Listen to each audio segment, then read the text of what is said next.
Welcome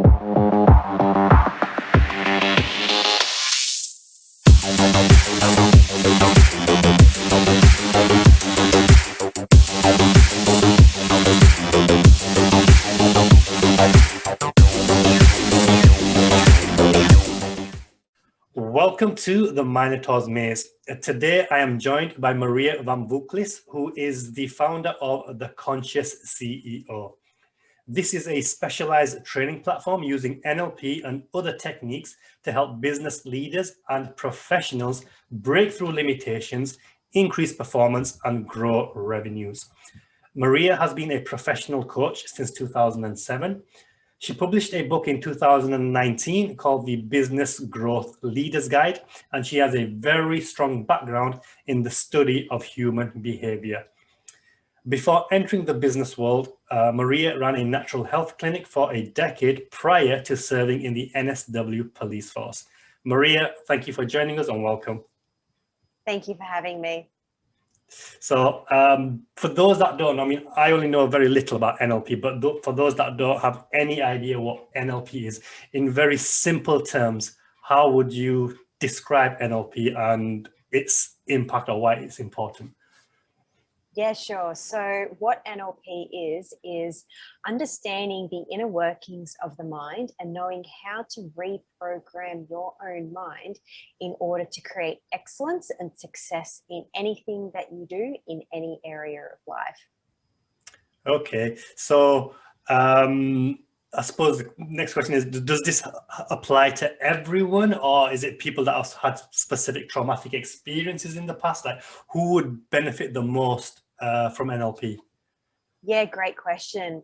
NLP specifically looks at working with people not to fix them, but in order to improve them. So in terms of as a therapist or as a coach, you can work with anyone at any age who are wanting to improve certain outcomes and behaviours in any contextual area. So for example, with kids, with children, looking at learning, how to improve learning, any sort of interactions with other children as well, to the extent where you look at adults who are wanting to improve how to make decisions properly in the workforce, or how to overcome certain limitations or certain negative emotions that are preventing them from actually getting results. And how does this differ then from other techniques, possibly hypnotherapy and timeline therapy? Like, maybe you could start off with you know, telling us what those things are, and then what the differences are between NLP and them. Yeah, sure. So timeline therapy specifically is a modality that was created by Dr. Tad James, and he originally was trained in NLP, and what he found was a way to be able to create change and release negative emotions in a matter of minutes. Some people may be holding on to anxiety their entire life, let's say 20, 30, or even, you know, a shorter period of time of years. And to be able to use a specific technique that goes back along a timeline similar to Gestalt therapy, which is what timeline therapy is based on, and releasing and identifying what that first event was that created that negative emotion, cascades into future events along that timeline and releases it and creates change in a matter of minutes for anyone. Okay, and is that the same as hypnotherapy then, or is hypnotherapy a bit different? Hypnotherapy is quite interesting, and I love it because it really looks at linguistics differently. Hypnotherapy is high abstract language, use of language. So it puts people in a trance and allows a therapist or a coach to be able to add suggestions, let's say, that are empowering to create change in an individual. So I think looking at those three modalities and knowing how to utilize all three in one coaching session or one therapy session, let's say, can create a profound effect and creates a much more broader scope in how you can approach someone in helping them as well. Okay, so you would use all three in one go. So you wouldn't say to somebody, okay, you need NLP or you just need hypnotherapy or time. It could be a mixture of all three in the same session. Absolutely, because in NLP, we look at abstract language and we also look at specific language as well. Now, abstract language is more hypnosis based. It puts people into a hypnotic trance. Another way to explain what a trance is if you're falling asleep in front of the TV and you can hear the TV still going on. You're aware, but you're not quite asleep as yet. That's what a state of trance is. And when you're in that state, you're much more highly suggestible to take on whatever suggestions the coach is actually telling you. So this is why it's really imperative to understand what language is being used outside of you, how you're talking to yourself, because you're actually taking those suggestions on into the unconscious mind as true suggestions, and then you adopt those beliefs, and then it programs your nervous system and so forth. Okay, so let's just talk a little bit about the subconscious mind, because you hear so much out there, like the conscious mind is only approximately 7% of the capacity of the mind. The unconscious mind is 93%. I mean, what's your opinion? What's the correct thing? And what is the difference between the conscious and the subconscious, and how can people change their behavior? Maybe they want to make a change consciously, but they just can't seem to do it because maybe there's something in their subconscious mind. Like, what steps should they take to try and make that journey? Yeah, sure. So to answer your question, and that's a great question, because we understand what the conscious mind is, what we think about in terms of what we do every day in a conscious behaviors that we are producing. What actually drives those behaviors is the unconscious mind, which is predominantly where all our values, beliefs, and negative emotions, and I like to think of the unconscious mind as the impressionable younger self. So whenever you think about what you're saying to yourself, would you actually tell your 5-year-old self those certain, behaviors or language patterns that you're actually using? Is it empowering or is it disempowering?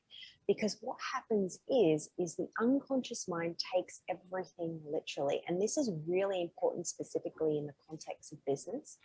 And I use this with business in goal setting, because we consciously set a goal, we know what we want, but what are our attitudes, values, and beliefs that are actually driving those? Are there any limitations that's preventing us from actually getting those? And that's what the unconscious mind does in terms of going out and getting that goal. So how do we actually become aware of what that is really observing our inner thoughts, our behaviors, and also what are we actually saying to ourselves in how it's actually producing results in our everyday life. And I think the biggest key for most people is we understand the unconscious and we understand the conscious, but if we marry the two together and have a clear understanding how to utilize both, that creates a much more robust and profound way of thinking for any individual, I think. And I think that is a constant long-term progress for any individual on their own personal growth. Okay, so say you become aware of the conscious, you become aware of your subconscious, thoughts, behaviors, patterns. What steps can you initially take then to try and change those subconscious behaviors? Beautiful. Yes, absolutely. The first point of call is questioning yourself. Why am I thinking this way? What's causing me to think this way? How is this important to me?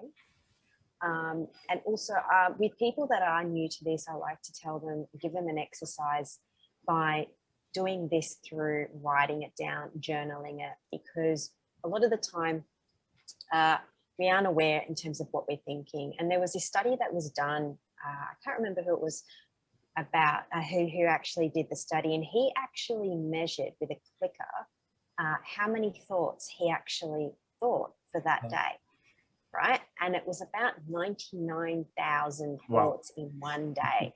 So you can imagine how much we actually talk to ourselves and how significant it is to really understand what we're saying to ourselves. And in order to become conscious of the unconscious, A good way to do that is to do journaling or to write down or to do some self-introspective in terms of questioning. What did I learn? What do I need to improve?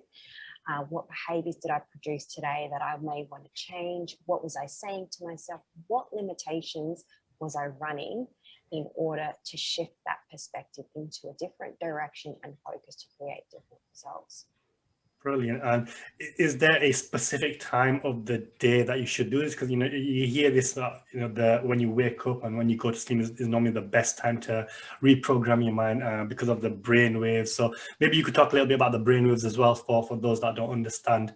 What is the science behind the brain waves, and why do people say the best time to change your subconscious mind is before going to bed and after waking up, and then whether in your opinion that is the correct way to do it or not?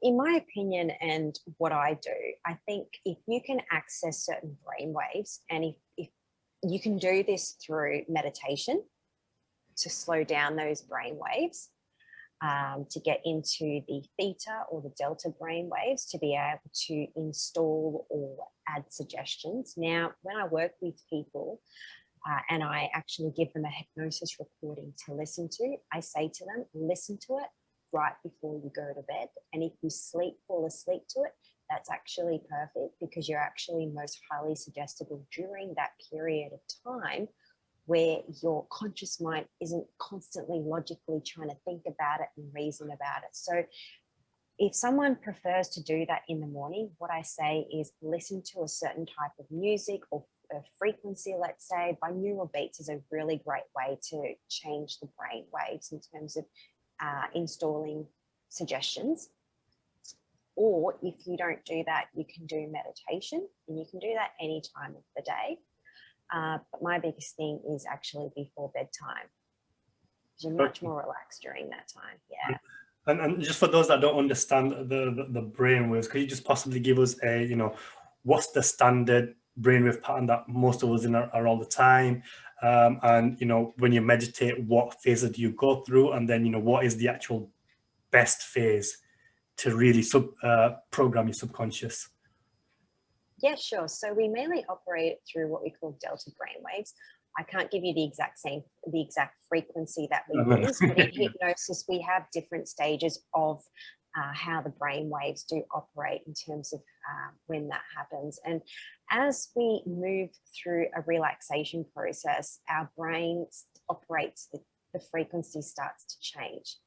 And a great example of this is sitting in front of the TV, or actually when you're driving and you're daydreaming, but you still actually get to the place that you're wanting to go to. And then you get there and you're like, how did I get there? I don't really remember. That is a state of shifting in your brain waves and a state of relaxation. What we call this is actually self-hypnosis. Anyone is able to create a state of self-hypnosis. When we watch TV, we're actually going into a state of self-hypnosis. When we're actually going and relaxing, sitting and meditating, slows down those brain waves to theta brain waves, which allows the critical faculty to be removed, and therefore to allow suggestibility into the unconscious mind much more effectively than what you would if you were to be consciously moving around in the day-to-day process.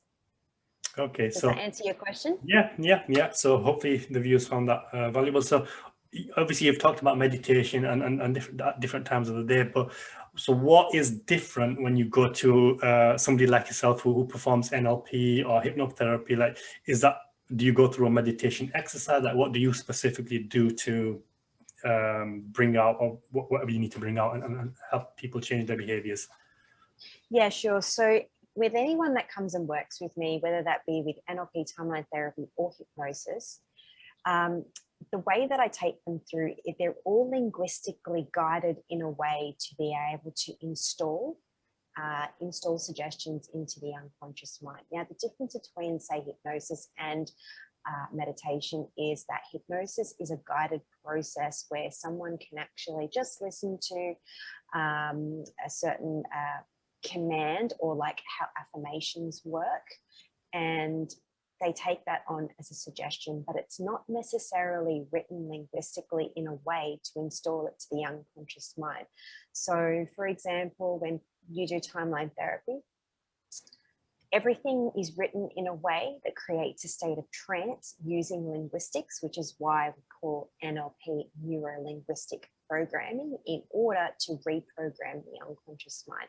So there's always a reason and a purpose as to why we actually use specific language patterns with individuals, whereas meditation is a much more generalized approach in how to be able to get someone to in a different place. Okay, and obviously earlier on you mentioned that the example of watching TV, it puts you in a trance state, and I think you said something like the subconscious mind takes everything literally. So let's talk about the positive sides of that first. So a lot of people talk about using affirmations and visualizations, and almost everybody's talking about it now. I think it got made famous by the book The Secret. So why does it work? Well, firstly, tell us, why is it powerful? Why does it work? And then answer possibly, why does it work for some people but not for others? Yep, great. Great question. And I get this all the time, because you can go out and create and manifest what you want. And this is part of the problem, right? People go, yep, I'll positive thinking, I'll say I am statements. But the thing is if they're operating at the unconscious level with limitations or negative emotions that's actually preventing them, more than likely what would happen is it will prevent them to go out and take action on what they want. So they're actually only half getting to where they need to get to, because they're not assessing the missing piece of the puzzle, which is what's happening at the unconscious level. And The Secret is a great example of that. It tells you how to manifest things. Just think about it, create it, visualize it, and it'll come into fruition from the universe. But it doesn't actually tell you how to remove those limitations or those obstacles and challenges in order to accelerate that process to get from A to B in achieving that outcome. So I think that is the missing key for anyone that's wanting to set goals, set outcomes, or even change certain behaviors in any contextual area of life. Okay, so when they talk about visualization, it's powerful. It works because the subconscious mind, it can't tell the difference between reality and fantasy. Is that correct? Absolutely, and this is evidently seen in timeline therapy, which is why we use timeline therapy to actually install goals. So we install goals into the future. The unconscious mind only sees everything as now, as happening as now. So when we go out and create things and install them into a future timeline, we must always take action in working towards that in order to bring that into fruition, because it believes it to be true as though it's already happened. Mm-hmm. And for that to have already happened, we always constantly need to be moving forward in creating what we want in the now. Brilliant. So we've talked about the positive side. So let's talk some about the negative side. So, I mean, the earlier example we said, watching the TV puts you in a trance state. So how damaging then has it been for, we grew up watching horror movies, we grew up watching violence, people getting shot, terrorism, bad news. So we're watching the TV, the media, we're in a trance state. Our subconscious mind can't tell the difference between reality and fantasy. So how damaging is that for not just the individual, but society as a whole? I think the biggest thing for each individual is to be conscious of what's happening around them. Now, because of social conditioning and social norms, we become, we just learn to accept things for how they are, and we've learned not to question things, that's happening around us. And my biggest thing when working with people is to be able to get them to a place of thinking where they can make well-informed decisions as an individual, not as what they've been told to think and how to think. And the TV definitely it's to program. So if ever you're watching the news or ever watching things that are happening in the world, if you listen to the language that is being used, it's done in a way to install and evoke certain emotions in individuals to create a certain state where they're not questioning things, and also to invoke negative emotions in a way to be able to still create mass control. Now, we've seen a lot more of this through social media platforms as well, because we've moved more online and we're not, as socially active out in the world at the moment. So when people start questioning things, they get taken down because it's controversial. However, I think for any individual that is watching TV or amongst certain communities is really understanding, do I really believe this to be true, or what more do I need to know to really make a well-informed decision in what's being told? Because we should all have our own opinions on things, and we should be completely congruent in terms of what that is for each individual, rather than just taking things on face value from everyone else that's happening in the world, I think, yeah. So the key takeaway here in what I'm saying is be mindful of what's happening and be mindful of the language that's being used around you. And what I love about NLP is it teaches people different language patterns in terms of how they're being influenced unconsciously, to bring it to fruition in making it conscious, so they know and learn how to reject what's being said and to take on what is actually much more empowering for themselves as a true suggestion and a true belief for their future. Brilliant, brilliant. Okay, so like you mentioned there, social media has obviously changed a lot of things, and so many. Earlier you mentioned the study where the guy monitored his thoughts. I'm not sure, was that possibly before the social media age? So yeah, I suppose what I'm getting at is, we do so much scrolling now and we come across so much content. It's not just the TV, it's wherever you go, it's everywhere you go, advertising out there on the billboards or on social media, you're coming across a lot of content. So I suppose what I'm getting at is, of the thoughts that we have, how many are from an internal source and how many are from an external source, and how can you distinguish between the two? Like, how would you know something's from, is it all from the subconscious mind, or are some thoughts from the conscious mind? Like, how would you distinguish between the two so that you can really then get hold of the subconscious ones that you need to change? Yeah, great question. Absolutely. So just to, give you a bit of background, when we're born from a clean slate. We have no beliefs or values. And from 0 to 7, we're highly impressionable and we absorb everything that's happening within our environment, whether that be from family, whether that be from anything from society, TV, any advertising and so forth. And as we go on, we actually form certain values which create part of our identity, and our attitudes and beliefs, which therefore we adopt and take into fruition or from our environment into our adulthood.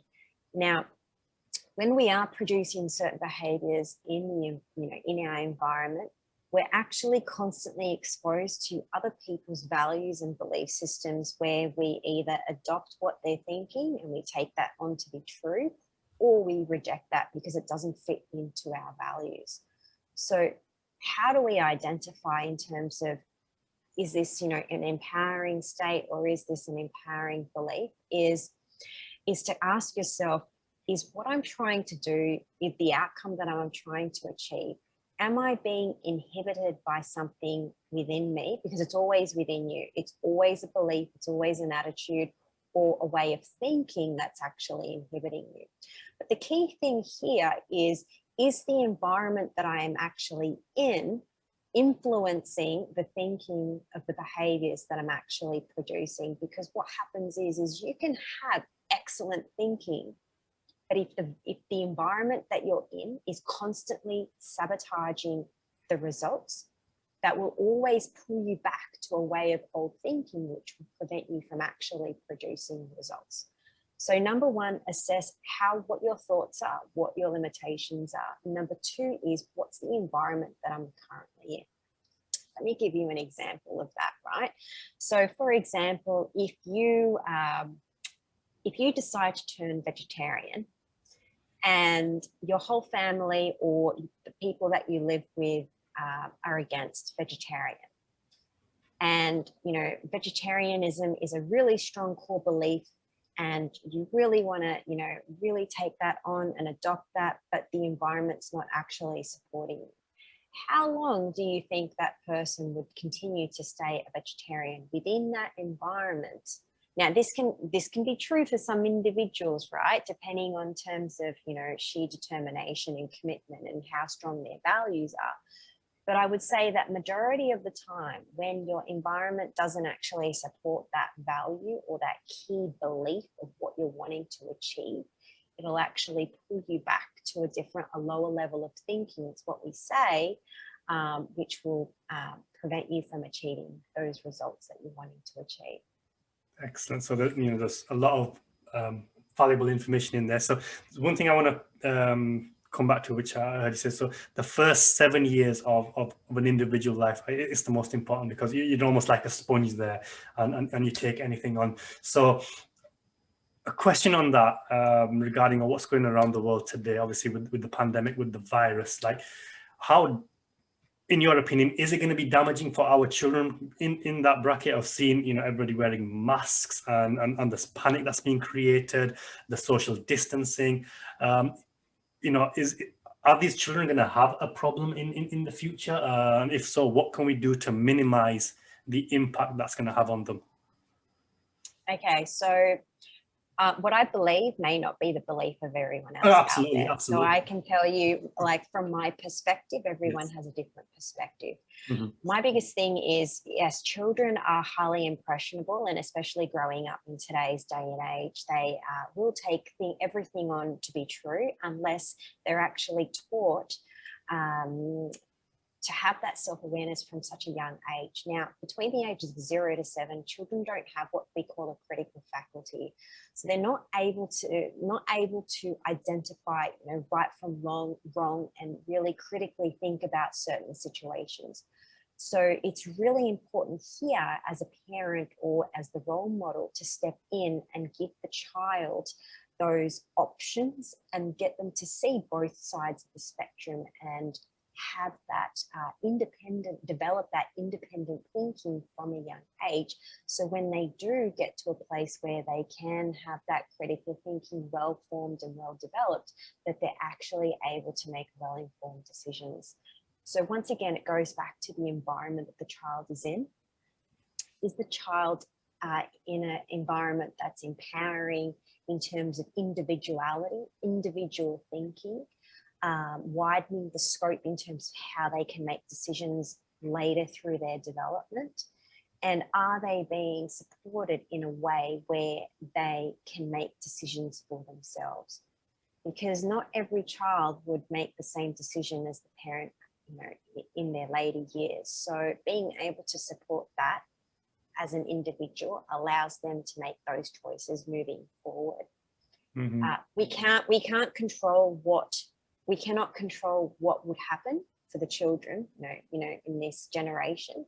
But what we can do is influence positive, empowering thoughts and behaviors for them to make empowering decisions moving on. Brilliant. So if you could, because I get this question, and obviously I'm a parent as well, and I have this worry. So to give you an example, like, my son came home the other day, and I've done my very best to keep him away from all the news. But he came home the other day and he's like, I'm scared of the coronavirus. So for parents facing that, like how should they handle that? Like, what empowering thoughts should they be giving? Like, do you have any specific examples, maybe a language pattern to help parents through this? What should they be saying to their children who are panicking but don't really realize what they're panicking about? Yeah, I love that question, because it's not about what they're saying, it's how they're thinking.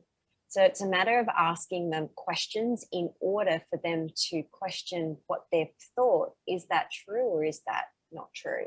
So in your example of your son saying, I'm afraid of the coronavirus, a way to be able to put that back onto the child is saying, well, what specifically are you scared of? Or what would be the purpose of you not being scared of the coronavirus? Or why, how would you think about that differently?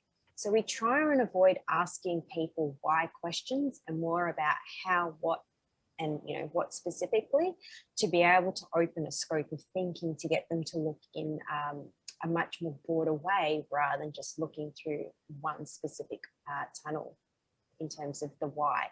So questioning and asking the child, what would happen if you actually thought about it this way? Or did you know that there are lots and lots of other people in the world that are actually really healthy and not just all about the coronavirus?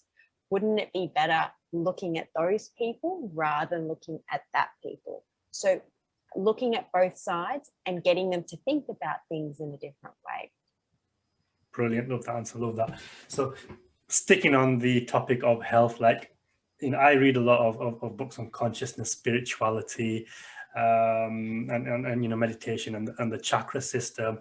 And there's, well, it depends on obviously your viewpoint, but there are those that go as far as saying, look, if you want to be perfectly healthy, like, you can transform your health simply from the power of your mind. And if you change your conscious thinking, you can go from unhealthy to healthy, even if you've got a pretty serious disease or even if you've got some kind of abnormality. What's your opinion on that? Yeah, great question. And just to give you a bit of background, I actually used to be a naturopath. So I'm extremely passionate about health, and I've always been curious about how the mind works. And from that, learning like from a biochemical perspective and understanding how the power of the mind works and how we're able to heal ourselves by simply just either shifting our thinking or removing negative emotions and limitations within ourselves, it can dramatically change our health. And I have seen this, and I teach a section in one of my courses which is called Meta Medicine for the Master Practitioner training. And it's all about looking at how we actually harbor certain negative emotions in the body, and over time they actually manifest into a physical disease. And Deepak Chopra is a really great figure who spoke about this in his book Quantum Healing. He talks about how we actually, a problem first starts in the nervous system as a negative emotion, a conflict, or as a limitation. And then if it's not actually addressed in the nervous system, if it's not addressed by the individual consciously, it gets stored back into the nervous system. And then after a period of time, it can manifest into a physical condition. Things like back pain or any other health conditions, we do look at how do we actually clear out what's being stored in the actual body on a, as you said, spiritual level. I'm passionate about that specific topic, and I do believe that that is the missing piece of the puzzle for individuals nowadays. And once we marry that too with the physical body and the unconscious mind, it can create so much more wholeness on the planet itself and how we can actually create change. So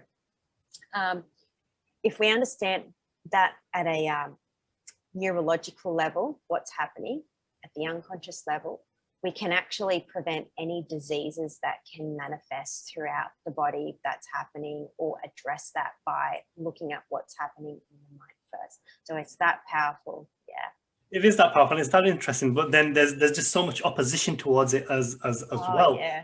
And somebody, say for example, somebody who's suffering from possibly cancer, or they've had a major accident and now their back's broken and they've been told they're never going to walk again. They'd almost find that impossible to believe. So could you possibly say something to them to give them a little bit more faith? I mean, why is there so much opposition to this? And secondly, what can people do to possibly go from a complete unbeliever to maybe, I'm curious, I'm willing to give it a try? Obviously, you're not going to convince them to say that it's going to work, but if you could just change their mindset just a little bit, just to give it a try and have some faith, what would you say to them? Okay, so to answer your first question, it really all depends on a person's belief system and what they choose to accept, right? So we can only assist someone in the frameworks of what their belief system is, and they'll only accept what is aligned to what their values in the belief system is.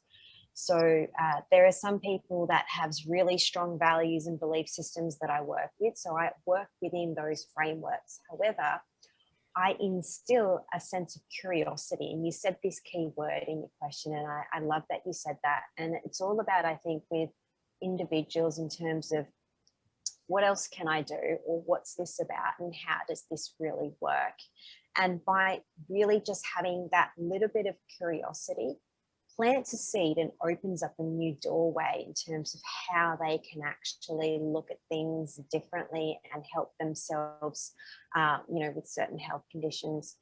You mentioned, someone that's broken their back, and a really well-known figure is Joe Dispenza. And he actually had a spinal injury, and he would have had to have operations, and he actually used the power of the mind to heal himself. And he was told that he was never going to walk again. So there are examples within the world where people have actually achieved those results from let's say, a psychological and a spiritual perspective in being able to heal themselves. So for any individuals that are a little bit controversial in terms of this particular approach, all I would say is that's okay. However, you might want to think about it as, well, okay, that's interesting. Can you tell me a little bit more about that? I'm just curious to know more. Okay, and again, I love that answer. That's great. And earlier you mentioned, the missing link is possibly spirituality. Could you possibly expand more on what you mean by that? Yeah, sure. So we understand the conscious and the unconscious mind, and a really great example of this is, the CEO or the business person that is really logical. They get it. They know they're on their own journey of personal development, but there is always something bigger and greater out there that actually drives us. And this is the power of the universe. And this may be something that doesn't really fit with everyone, but I do believe that we have the universe within us. And once we understand those universal laws, which is all to do with how that works and how we can influence those specific universal laws, this creates a deeper connection to self, a deeper connection to higher self, a higher power, which creates a much more bigger scope of alignment, and also accelerates the results that anyone can produce in any area of life. Okay, so when you talk about the universe, I mean, this is obviously just your personal opinion. Is that the same thing as talking about God, or is that a separate entity altogether? And in an environment today where spirituality, it is coming back, I'd say it's becoming more popular, but still there are a lot of people trapped in purely materialism. What steps could they again take to possibly, is it just meditation, or is there other things that can spark the spiritual light within, if you want to call it? Yeah, sure. So I believe that spirituality isn't bound by any conditions. It's something that's cultivated within oneself. So we look at religion, and that's usually by some form of rules or book that's followed, and also by a greater being that's followed based on those rules. What I believe is that spirituality is something that is a constant growth to higher evolution of consciousness, whereby we work towards in creating a deeper connection to self. Whereas there are other belief systems that pull us away from individuality, pull us away from who we are, truly are, which therefore bounds us to certain conditions within that specific belief system. Whereas I think for me, spirituality is all about coming to that wholeness, and that wholeness of that self of who you are, and whatever that be for each individual, you know, higher power, God, whatever it might be. And it might even just be for yourself. You might be that higher power. So in order to be able to spark that curiosity for spirituality, it can be a simple thing as doing a meditation, whatever it might be. It might be reading a specific book that you can continue that growth. What I believe is that in order to get there, we must continuously look at our thinking and also marry the two between the conscious and the unconscious mind to have a deep connection with self and move forward in our conscious evolution, moving forward in life. Brilliant. And obviously we're talking about beginners there, people that are not well versed in spirituality, but how about the opposite end of the spectrum? Somebody who is spiritual, they want to get to different levels. Like, in your opinion, how many levels are there? Because there's obviously so much material out there, and they talk about different dimensions or different densities and that kind of thing. I don't know if you've come across it, but in your opinion, I mean, what's your view of the whole thing, and you know, where are we generally as humans, and if you are trying to achieve mastery, where are you going to achieve mastery? Yeah, sure. So, okay, so how many levels are there in spirituality? It's kind of saying, well, how long is a piece of string? Because each individual's journey really depends on their own commitment and their own discipline to self. So it's really hard to say in terms of where should people be and what people should be doing, because it's an individual journey in where you are and where you want to get to. I have seen children who are highly awakened, highly conscious, and they're on a different level. And I've seen adults at that level. So it really depends on the individual. There are some people that, you know, start this journey at a later time in life. There are some people that start it at an earlier time in life. It just depends on the individual once again. But I think that constant commitment and that constant self-discipline to self in wanting to further discover who you are or what you are as an individual can be a lifetime journey. So I personally do not see it as levels. I just see it as what else can I do? Where else can I go? What else can I learn? What's next? Let's do it. Brilliant, brilliant, brilliant. Okay, so just give some recommendations. People who are watching this now, they're a bit curious. Could you give them some recommendations of where they can start and basically go from there? Do you have in terms of spirituality? Yeah, in spirituality. I mean, I know you're supposed to be talking about NLP and so, but this. Yeah, sure. So what I can recommend, which is a real easy read, is Joe Dispenza's book, Breaking the Habit of Being Yourself. He also has a really great book called Becoming Supernatural, which actually has some guided meditations through there. And I think that would be a really great place to start in terms of opening up a scope of thinking.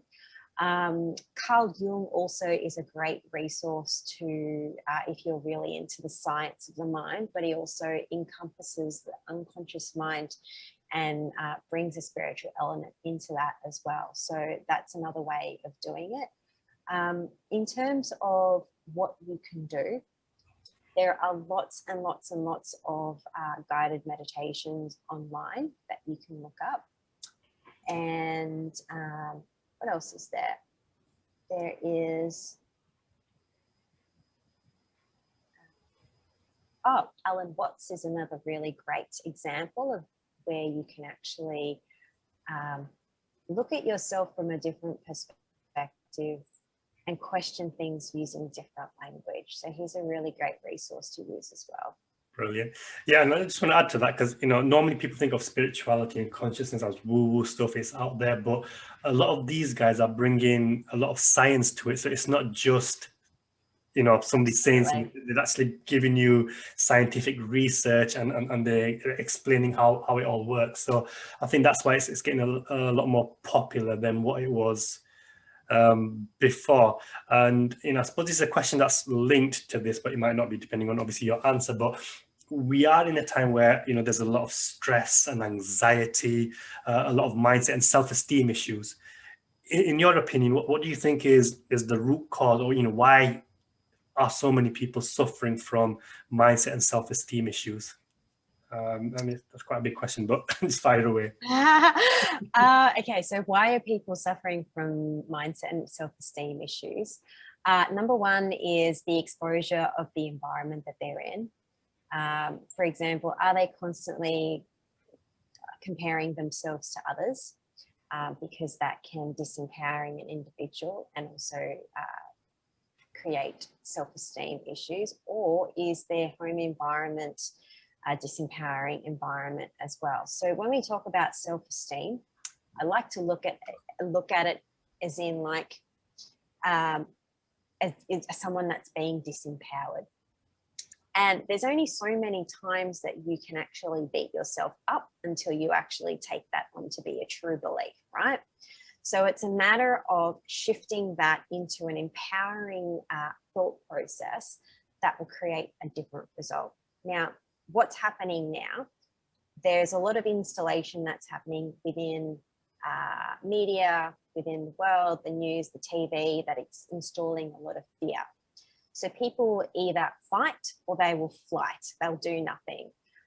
So there'll be either one or the two options. And this is intentionally done in order to create mass controls within the world. However, in saying that, with someone that is in a mindset that has, let's say, impoverished thinking, it'll create a result where they will not want to take any action, or they will fight for some particular cause outside of them that they believe to be true, that creates a disempowering, say, a way of thinking within themselves. So it's really important to understand what's happening around me that's actually influencing how I'm thinking, and what am I doing within myself to change that, or even just to simply take control of it. Because the problem is people actually say, oh, the government did this, or the economy's done that, and I feel like, my business had to shut down and I have no control over doing anything. Now, once we push outside the problem, outside of ourselves, that's when we actually go into a state of disempowerment. So it's a matter of actually being a cause of what's happening outside and asking yourself, what can I do differently outside of me or within me to create a different result moving forward? And that's an empowering state to be in. Brilliant. Absolutely love it. Okay, so changing, obviously trying to put yourself in an empowering state. So let's just take a quick example. Say, you're in a home environment where it is disempowering. You're in a work environment where it is disempowering, and then you're switching on the news, and basically your whole life revolves around disempowering environments and thought process. Like specifically for somebody in that situation right now, because obviously there's a lot of people in that situation right now. Their income's gone, they've got problems at home, and it's a lot of toxic environment at home, at work. Well, if they are going to work, some of them not going to work, but how can they, they're feeling so stuck, right? They can't see a way out. They see stuff like this, but they just can't figure out what step they can do to get themselves out of that hole. What would your recommendation be to those people? Firstly, I would say to them, reach out, get a coach if you can. If money's an issue, watch podcasts like these ones to be able to get resources. There's plenty of online courses nowadays and books that you can read. If that is all not an option, what I would say is write down a list of everything that you want and everything that you don't want in the outcome that you're wanting to produce. And everything that you don't want on that list is actually what's preventing you from actually getting that outcome. So all those things are the things that need to be addressed. So what that does, it actually brings that up to conscious awareness, because most people aren't conscious of what's preventing them. to know how to be able to take action moving forward from there. Excellent, love it, love it. And you know, we'll soon wrap things up. But firstly, how can people reach out to you? How can they contact you? How can they get more information about you and possibly work with you? Yeah, sure. So you can visit me at my website, which is mariavamvouklis.com, or you can connect with me on LinkedIn or Facebook, which is Maria Vamvouklis. And you'll find me under The Conscious CEO. And yeah, that's it. And I will drop the links for those below the video on the podcast. So before we do wrap up, do you have a few examples of maybe in your life where you've gone from a disempowering state to an empowering one using NLP, and also maybe some of the results you've had for some of your students as well?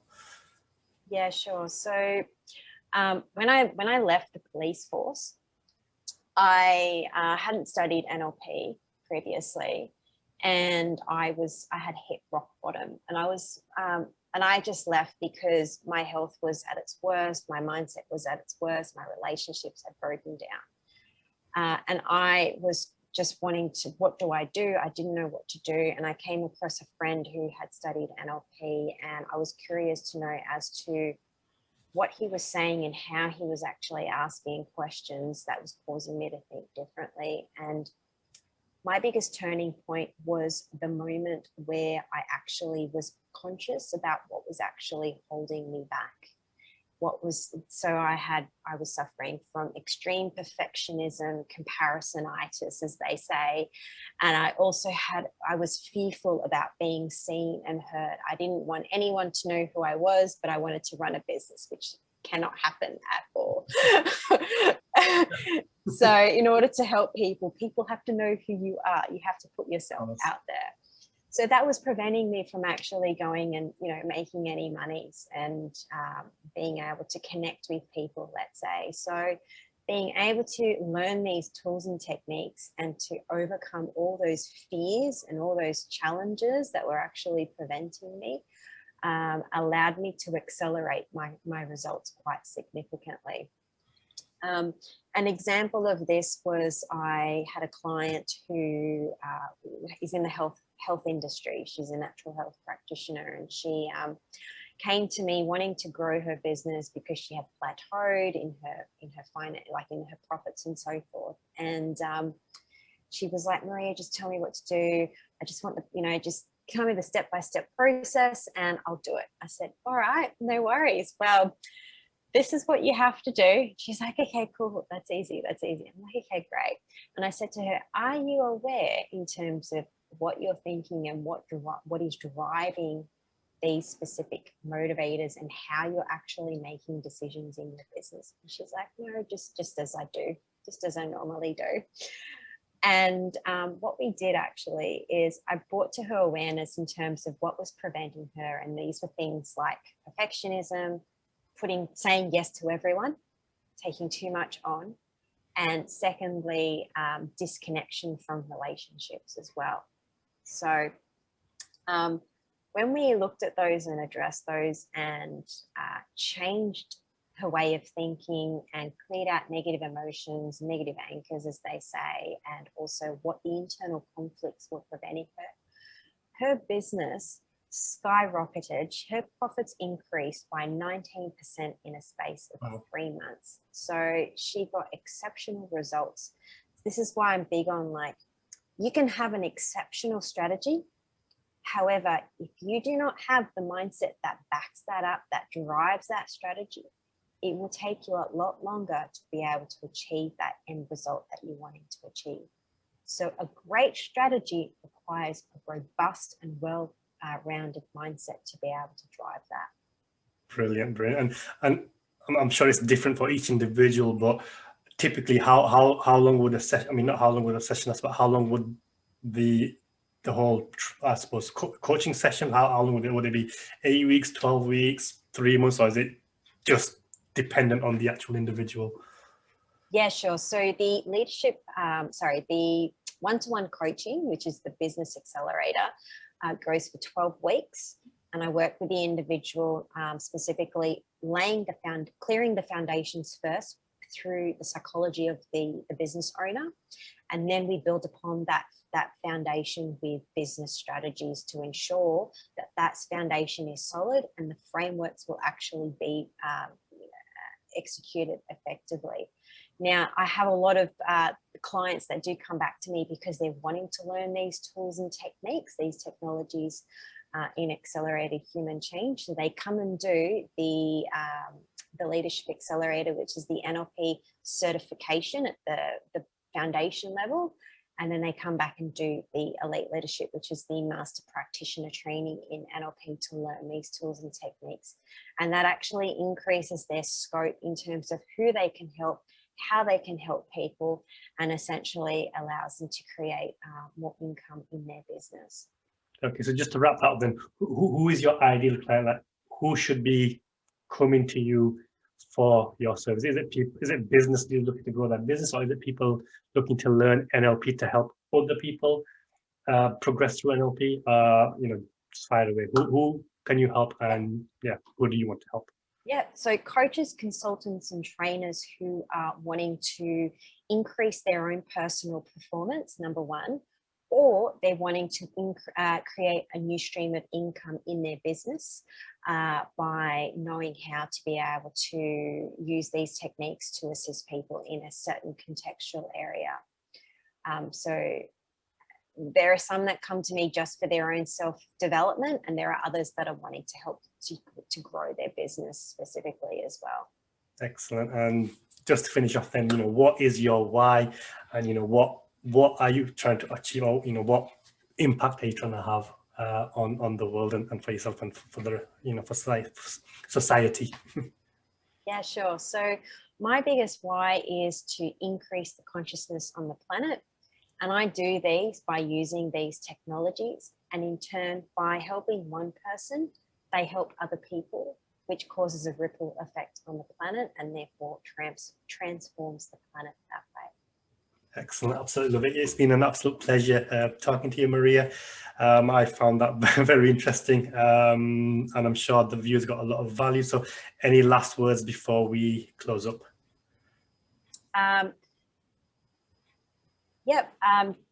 If you want it, create it and go get it. Love it. All right. Once again, thank you for being here, and for the rest of the audience, I will see you in the next episode. Take care. Bye bye.